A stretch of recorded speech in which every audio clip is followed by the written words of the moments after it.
Welcome into our first Minisode. Quick background on this before we get started. Listen, there's going to be times and moments and instances in sports that we want to kind of talk about and give some kind of historical perspective on, or at least look back on. But we don't want to dedicate an entire episode just because maybe don't need an hour of us chatting about it, right? So we want to get short to the point, some quick consumable content that you can enjoy. And today we're going to kick things off with kind of a preview, mini preview maybe, Mike, of the NFL season opener for 2020, which is the Texans and the Chiefs. And really, the parallels between the two quarterbacks. And let's just start going back to last year's game, because that's, in the essence of distant replay, right? Let's go back and look at an old game. And in that last year's game, the playoffs, 2019 playoffs, Mike, Houston got up 21-0, right? The Chiefs were the team to beat, big favorite. Can they complete the deal? Andy Reid, can he win the big one? There's a lot of stories there. And they got down 21-0 at home.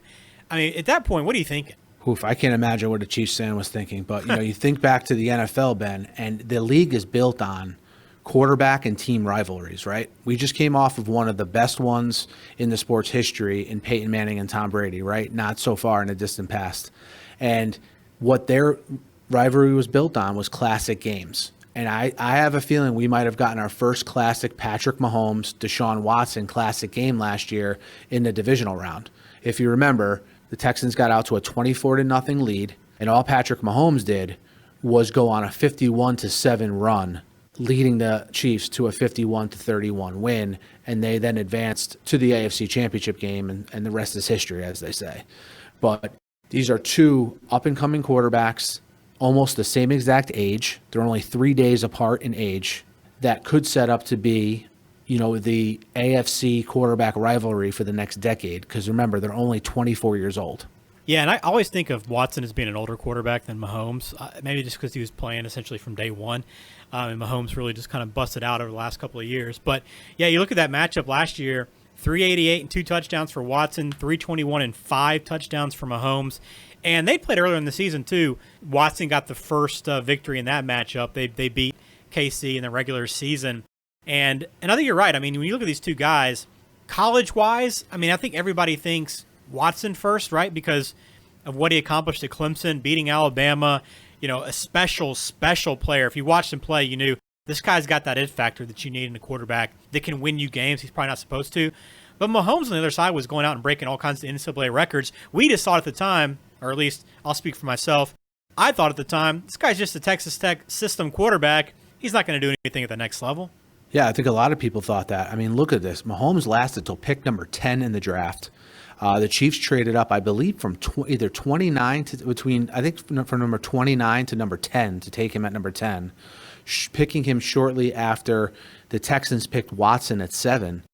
And I kind of look at their careers where Watson had the better college career because looking back on it, he probably had better players around him.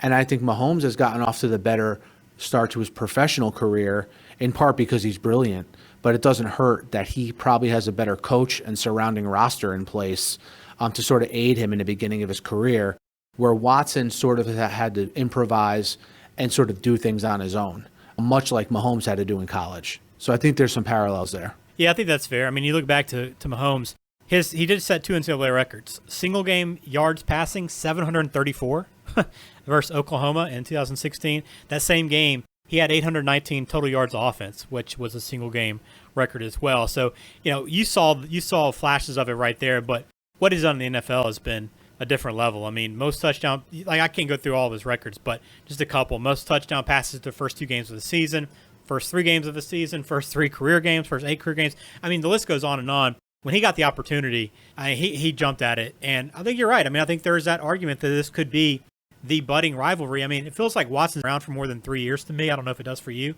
but you're still earlier in the career. Heading into year 4, I don't know if the Texans have enough upside to maybe still be in that same position to compete right now, this year, immediately, and have that head-to-head matchup. But I think years to come, I think if they get the pieces in place, you could see that.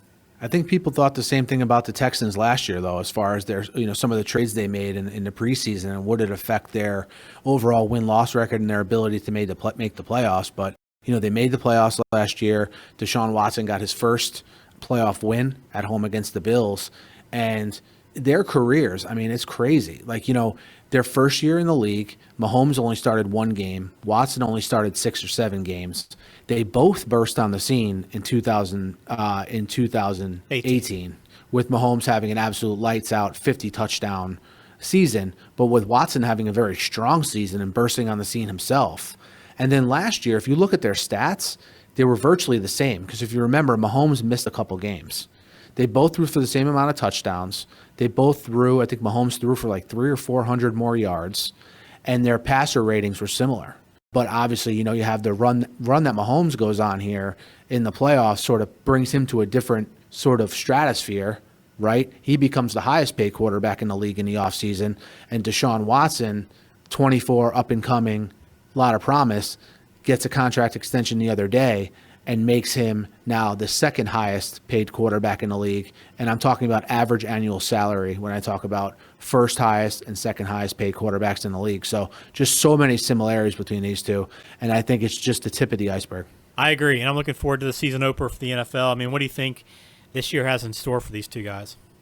Look, I'd be barring you can't predict injuries, right? But barring injuries, I'd be shocked if the Chiefs are not a 11, 12 win minimum team, home field advantage type team, right? I think anything less than that would be a disappointment.